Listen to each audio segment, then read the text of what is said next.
नमस्कार, देश दुनिया की खबरों में आपका स्वागत है। मैं हूं आपके साथ अंकिता और आइए अब खबरें देखते हैं विस्तार से। जीएसटी और तेल कीमतों के खिलाफ आज भारत बंद है। देश के व्यापारियों और उनसे जुड़े कुछ बड़े संगठनों ने आज भारत बंद का ऐलान किया है। इनकी मांग है कि वस्तु एवं सेवा कर यानी जीएसटी के क्रियान्वयन और प्रणाली को आसान बनाया जाए। इसके लिए confederation of all India traders की ओर से भारत बंद बुलाया गया है। इससे अब all India transporters welfare association का भी समर्थन मिला है। महाराष्ट्र के बाद अब देश की राजधानी दिल्ली में भी कोरोना के मामले तेज होने लगे हैं। यहाँ पिछले 3 दिन से मरीजों की एक्टिव संख्या में बढ़ोतरी दर्ज की जा रही है। मतलब हर दिन रिकवरी से ज्यादा नए केस सामने आ रहे हैं। गनीमत है कि अभी इनकी संख्या पहले की तरह बहुत ज्यादा नहीं है। गुरुवार को राज्य में 220 लोग संक्रमित पाए गए और 188 लोग ठीक हुए। इसी तरह 32 एक्टिव केस बढ़े हैं। अब तक यहाँ 6,38,593 लोग संक्रमित हो चुके हैं। इनमें 6,26,519 लोग ठीक हो चुके हैं, जबकि 10,905 मरीजों की मौत हो गई। 1,169 मरीज ऐसे हैं जिनका इलाज चल रहा है।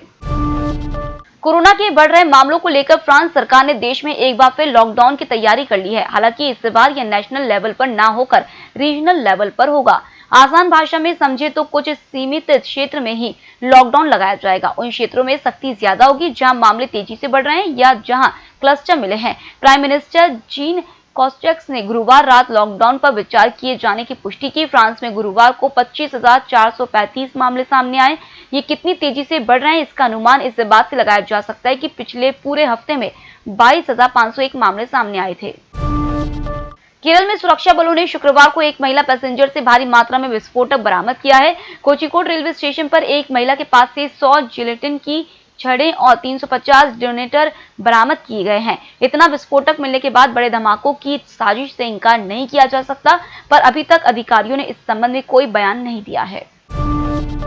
रक्षा मंत्री राजनाथ सिंह आज एक दिन के पश्चिम बंगाल के दौरे पर है। यहाँ वह बलूरघाट में एक रोड शो करेंगे। इसके बाद एक रैली को भी संबोधित करेंगे। उन्होंने सोशल मीडिया पर इसकी जानकारी देते हुए लिखा है कि बालाकोट एयर स्ट्राइक की सालगिरह पर मैं इंडियन एयरफोर्स के असाधारण साहस और परिश्रम को सलाम करता हूं।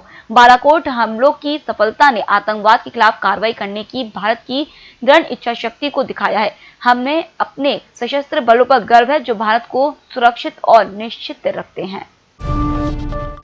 रिलायंस इंडस्ट्रीज के चेयरमैन मुकेश अंबानी के खिलाफ बड़ी साजिश की आशंका जताई जा रही है। दरअसल मुकेश के घर एंटिलियस से करीब 200 मीटर दूर एक संदिग्ध एसयूवी से गुरुवार शाम को जिलेटिन की 20 छड़ें मिली हैं। एसयूवी के अंदर कुछ नंबर प्लेट भी मिली हैं। इनमें कुछ नंबर मुकेश अंबानी की सुरक्षा में लगे वाहनों के नंबर प्लेट से मिलते जुलते हैं। पड़ताल के दौरान कार का नंबर भी फर्जी पाया गया है। महाराष्ट्र के गृह मंत्री अनिल देशमुख ने कहा है कि क्राइम ब्रांच मामले की जांच कर रही है। 20 जनवरी को राष्ट्रपति पद की शपथ लेने वाले जो बाइडेन ने पहला मिलिट्री एक्शन लिया है। शुक्रवार सुबह अमेरिकी एयरफोर्स ने सीरिया में हमले किए। यह बमबारी सीरिया के उन 2 क्षेत्र या कहें अड्डों पर की गई जो ईरान समर्थित आतंकी गुटों के कब्जे में है, जहां से 2 हफ्तों में 2 बार इराक में अमेरिकी एयरबेस पर रॉकेट दागे गए थे। हालांकि अब तक यह साफ नहीं हो सका है कि अमेरिकी एयर स्ट्राइक में आतंकी गुटों को कितना नुकसान हुआ। हालांकि एयर स्ट्राइक के बाद बातचीत में एक अमेरिकी अफसर ने कहा, हमले में कई आतंकी मारे गए हैं, उन्हें काफी नुकसान हुआ है। आखिरकार भारत और पाकिस्तान के बीच बातचीत शुरू हो गई है। अगस्त 2019 के बाद 24 फरवरी 2021 को दोनों देशों के director general of military operations ने हॉटलाइन पर चर्चा की और सीजफायर उल्लंघन, सीमा पर शांति जैसे मुद्दों पर सहमति बनाई है। इस बड़े कदम के पीछे दोनों देशों के 3 बड़े चेहरे हैं। पहला भारतीय सुरक्षा सलाहकार एनएसए अजित डोभाल, दूसरा पाकिस्तानी प्रधानमंत्री इमरान खान के सैन्य सलाहकार मोहिद यूसुफ और तीसरा पाकिस्तान आर्मी चीफ कमर जावेद बाजवा है। इंडियन एक्सप्रेसवे ने सूत्रों के हवाले से एक रिपोर्ट दी है। इसमें बताया गया है कि एनएसए डोभाल ने एक न्यूट्रल देश में मोहिद यूसुफ से दोनों देशों के बीच बातचीत को लेकर मुलाकात की। साथ ही साथ कमर जावेद बाजवा से भी कम्युनिकेशन खुला रखा। पिछले साल जून में दलितों पर आपत्तिजनक टिप्पणी करने के मामले में क्रिकेटर युवराज सिंह पर एफआईआर दर्ज हुई थी। अब इस मामले में गिरफ्तारी से बचने के लिए पंजाब एंड हरियाणा हाईकोर्ट में याचिका दायर की है, जिसकी सुनवाई गुरुवार को हुई और पूर्व क्रिकेटर को इसमें राहत मिल गई है। हाईकोर्ट ने इस मामले में हरियाणा सरकार को नोटिस जारी की है, जिसमें फिलहाल युवराज सिंह के खिलाफ कोई कड़ी कार्रवाई न करने के निर्देश दिए हैं। दुनिया भर के शेयर बाजारों में भारी गिरावट के चलते घरेलू बाजार भी फिसल गया। बीएसई सेंसेक्स 812 अंक नीचे 50,226 पर कारोबार कर रहा है। शुरुआती कारोबार में इंडेक्स 188 अंक फिसलकर दिन के सबसे निचले स्तर 49,950 को भी छुआ।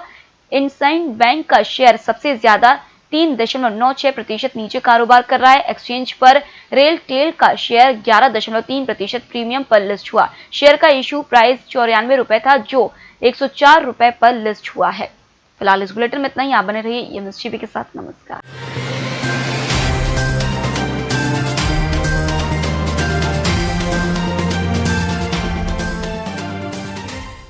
निष्पक्ष, निर्भीक और विश्वसनीय खबरें देखें सिर्फ ईएमएस टीवी पर। डाउनलोड करें ईएमएस न्यूज ऐप। सत्ता के गलियारों से गांव की गलियों तक देखिए हर खबर अपने मोबाइल पर। डाउनलोड कीजिए ईएमएस न्यूज ऐप।